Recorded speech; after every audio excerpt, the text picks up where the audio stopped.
So at that point, seeing the hurt that my sister was going through, I started to run away again. I was maybe like 8 or 9,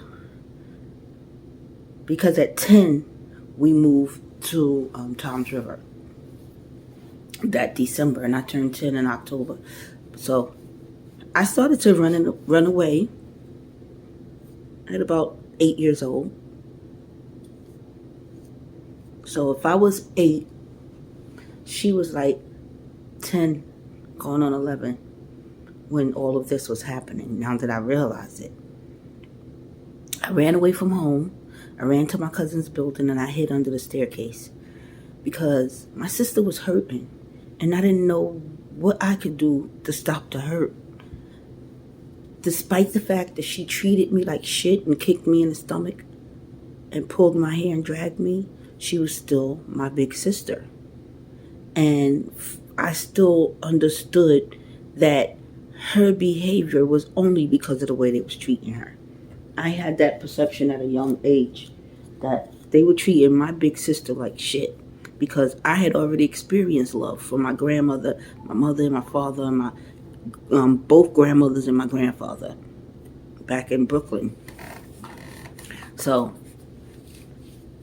me seeing her going through all of this and the pain in her face and in her body upset me, so I ran away. And when they came to find me, I was beat. And then I was on like I couldn't go anywhere. Everybody had to watch me. I couldn't go outside. I couldn't be alone because they were afraid that I was going to run away. And now that I'm older, I realize, they were afraid that I was going to tell on them how we were being treated and how my sister was being sexually assaulted by this grown, almost 40-year-old man now, because we were already there for like 2 to 3 years, because I was 5 when I got there. I had just turned 5 in October. So yeah, I was between 8 and 9 years old when all this.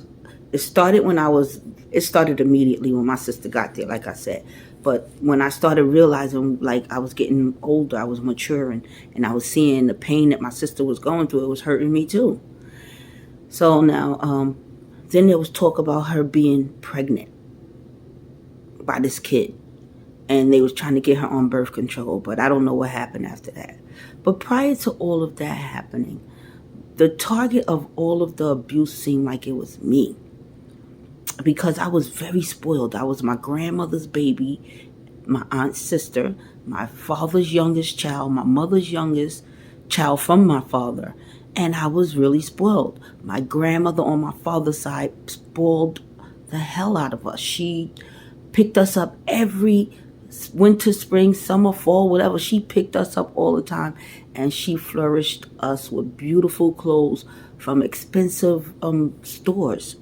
And she always made us feel like we were important, we were beautiful. We come from a African royal family in Africa on her husband's side, and she just made us feel good about ourselves. So when we went to live with the people where we were stolen and taken away in Jersey, they had to lower that self-esteem because they never met children like us before. Black children that had so much self-esteem in the 60s. And because we lived in New York. New York made you feel like you were powerful back then. With all the protests and all of the music festivals and the movie stars and New York was hot back then. So when they took us away from New York, we still had that New York in us. We used that New York and we made our way through all of the pain for 10 years. I'm missing Bay. And this is my talk therapy. Thanks for liking and subscribing to my channel.